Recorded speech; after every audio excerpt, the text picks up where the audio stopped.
When I was growing up in the 50s and 60s, there were no pictures of planets other than those taken from a telescope from the Earth shooting through miles of atmosphere. And there's a lot of conjecture about what the dark side of the moon looked like, or whether the lines that appeared in fuzzy photographs made from Earth and Mars were canals made by an extinct civilization on that planet. In 1976, the Viking mission sent up an orbiter and a lander that made high-resolution pictures of the surface of Mars. Around 1972, the Landsat program got started, and the whole planetary photography enterprise began full strength.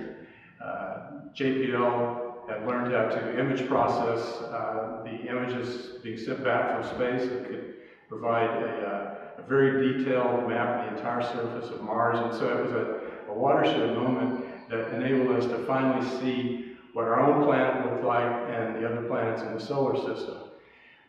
These images really fascinated me, and so I've been interested in remote sensing and planetary photography, and especially Landsat photography of the Earth ever since. My show, The Human Imprint, is derived from that first idea about whether the lines on Mars were actually human-made or some other process. And it wasn't until we had these high-resolution photographs that we could determine that it wasn't the result of a ruined civilization. In fact, there was no evidence of any human or familiar presence on Mars at all. If you sort of flip that whole concept, if we were living on Mars and we were looking at the Earth and trying to figure out what was going on there, and had managed to send a probe from Mars to the Earth to explore it, these are the images that we would get from that enterprise. This is the Bingham Canyon copper mine. It's a mile deep, and it's just one of examples of the terraforming that we've done on this planet to accommodate our own needs. I call this show The Human Imprint because it's basically the way we've altered and terraformed the planet during our time here since the invention of agriculture about 12,000 years ago.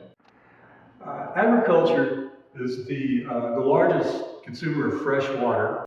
And as you can see, the water courses through these fields becoming more and more narrow, restricting the habitat possibilities there, and also restricting wildlife's migration patterns through there. And so as we squeeze these channels down,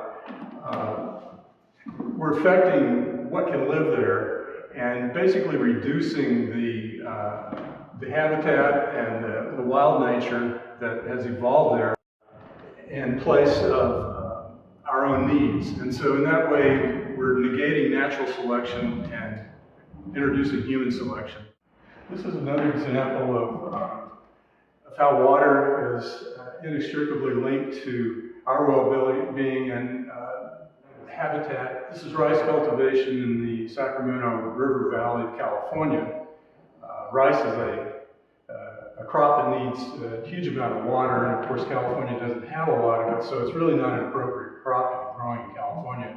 But the patterning is rather gorgeous, and that's one of the things that's attracted me to satellite imagery from the beginning. At first, when I saw the images, I didn't know what they were. I was kind of mesmerized by them. They looked like abstract expressionist paintings. But upon closer examination and with a little bit of additional information, it became clear what these images were. This, in a way, looks like a Mondrian to me. This is a shot from Iceland. In Iceland, they have many glaciers and volcanoes. They never know when a volcano is going to erupt and cause a huge flow. And so they have, over the years, created a system of dikes and levees to control the unexpected flow of water and manage it successfully. The image just struck me as gorgeous because of the natural curvilinear structure along with the diagonals that the levees and dikes represent. And this is a bridge or a viaduct across one of the stream flows. This is a reservoir in Turkmenistan, and upstream from this apparition appearing flow is a fertilizer plant. And this is the industrial outflow from the fertilizer plant, their waste discharge. And it's built up over the years. It keeps creating its own shape and channel. The reason the water is so green here is the fertilizer plant is putting nutrients into the reservoir. And the nutrients are going wild and reproducing and turning the water completely green, and at the same time using up all the oxygen in the water. So the water becomes anoxic, and regular marine life can't live there. This is a very high resolution image of the Burning Man festival held in Black Rock Desert, Nevada.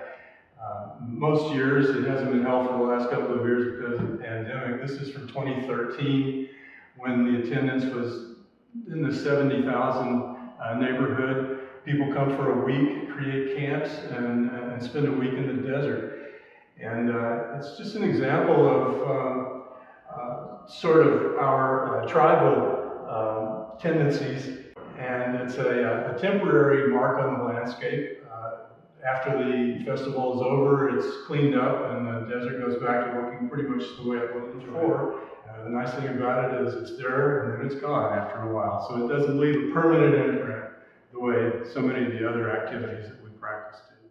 Unfortunately, a lot of the activities that we participate in here are extractive activities, meaning that we take something that can't be reintroduced. The most egregious example of that is clear-cut logging. And the fossil fuel industry takes a lot of the heat for creating climate change and global warming. However, the real culprit is the timber industry, because they're deforesting gigantic tracts of the planet. And when you remove the trees, there's nothing to slow the wind down. And what gets planted in place of the indigenous forest that's being removed are tree farms.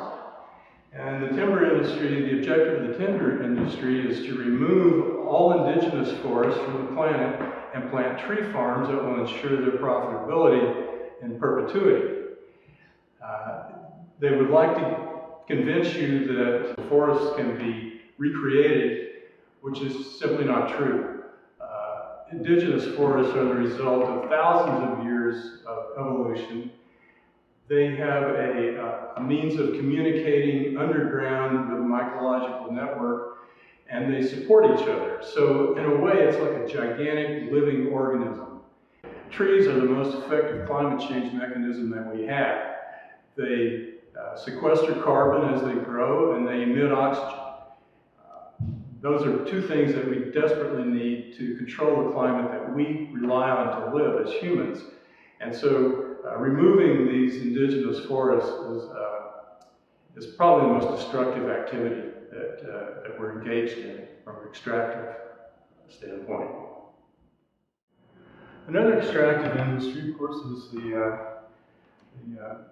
hydrocarbon industry, which is drilling and fracking, and mining to the extent that coal is being used as an energy source. This is a fracking field in Upton, Texas. Fracking involves drilling a grid and then injecting chemicals with fine-grained sand under pressure into the hole to spread the rock layers apart and keep them apart so that the gas and oil can be pumped out of there. It's become a huge source of natural gas, and so we're switching over from really polluting fossil fuels like coal to natural gas. Unfortunately, natural gas is no cleaner than coal because a big component of natural gas is methane. And the methane the extractive industry allows for 30% of the natural gas that gets drilled to be lost into the atmosphere in the form of methane, which is 20 times more polluting than the CO2 that your tailpipe emissions. These fracking grids cover vast territories in areas where people have allowed them to happen. Unfortunately, extractive companies usually come into an area where there is something that they want. They provide local jobs to the local people until that resource is exhausted, and then they pull up and leave. And the people who've made their home there are sort of stuck there, and suddenly they don't have a job. And on top of that, there's a gigantic mess, which oftentimes the company doesn't bother to clean up. This is an image of the battlefield east of Homs, Syria. This is an imprint that is a result of conflict and war between bands of humans, basically. And as you can see, the whole ground is covered with soot, particulate debris from oil fires. There are craters from explosions. There are combat engineers and bulldozers come and scoop out the earth so that gun placements can be placed in them and be out of the line of fire by being below ground level. So this is just a set of imprints that basically show what conflict does to the planet.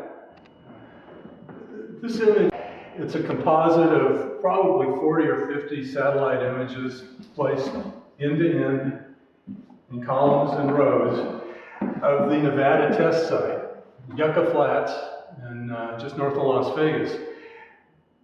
There were, I think, 958 underground nuclear device tests performed here, and each one of these little divots in the surface of the dry lake area is an underground test. Each one of those underground tests probably cost the American taxpayers about $1 billion, and there are almost 1,000 of them just in this valley. I would also mention, I've been kind of fascinated by this area and always wanted to make a picture, and I've flown close to it, but the airspace was restricted, so it was so far off I couldn't make any kind of a decent photograph. And it wasn't until the Landsat archive became public domain in 2008 that I could go and just collect the images and put together my own picture of this. This is a video piece that I call Extraction.